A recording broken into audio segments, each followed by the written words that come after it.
झटपट बनणारा गवारी शेंगाचा रस्सा चपाती सोबत, भाकरी सोबत, भातासोबत खायला एकदम छान असा, भाकरी सोबत चुरून खायला तर एकदम मस्त असा हा रस्सा।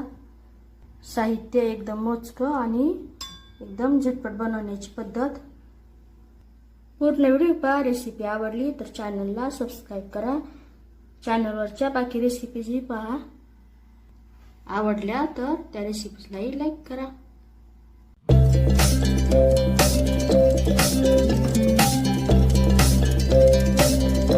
नमस्कार, मी अर्चना, गावाकडच्या रेसिपी या चॅनलवर तुमचं स्वागत। इथं मी कोथिंबीर, लसूण, अद्रक आणि सुक्क खोबरं घेतलेलं आहे। तर याचं मिक्सरला बारीक असं वाटण करून घ्यायचं। कुकर मध्ये तेल टाकायचं, यामध्ये जिरे, त्यानंतर हे वाटण बनवलेलं ते टाकायचं, व्यवस्थित असं परतून घ्यायचं। यामध्ये आता ह्या गवारीची शेंगा टाकायच्या। गवारीची शेंगा टाकल्यानंतर व्यवस्थित असं परतून घ्यायचं। हळद टाकायची, घरगुती मसाला थोडंसं मिक्स करून घ्यायचं। गॅसच्या कमी ठेवायची। बारीक कट केलेले टमाटर टाकल्यानंतर ही परतून घ्यायचं।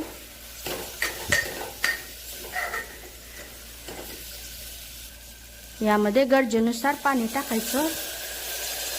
गॅसच्या मोठी करायची पाणी टाकल्यानंतर। यामध्ये चवीनुसार मीठ।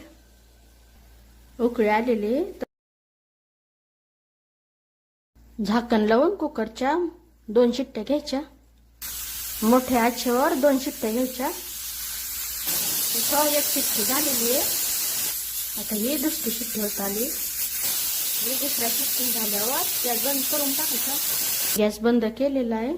थोडंसं कुकर थंड होऊ द्यायचं। यावर बारीक कट केलेली कोथिंबीर। रेसिपी आवडली तर नक्की शेअर करा।